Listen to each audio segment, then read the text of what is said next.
Slaviti Uskrs znači otkriti pravi put života i krenuti upravo tim putem, s istom hrabrošću kao Isus, do obala večnog života.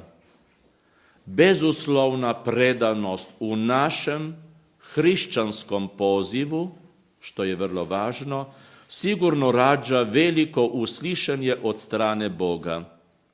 Za nas je to i velika uteha i izvor velike snage.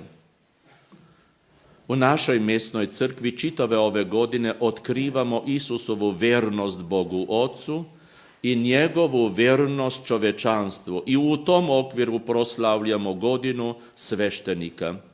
Sveštenici su na poseban način pozvani da se pridruže Isusovom pozivu i njegovim duhom i njegovom predanošću Ocu bolje shvate sve potrebe današnjih ljudi i tako im omoguće oslobađanje od svakog ropstva i susret s Bogom Ocem.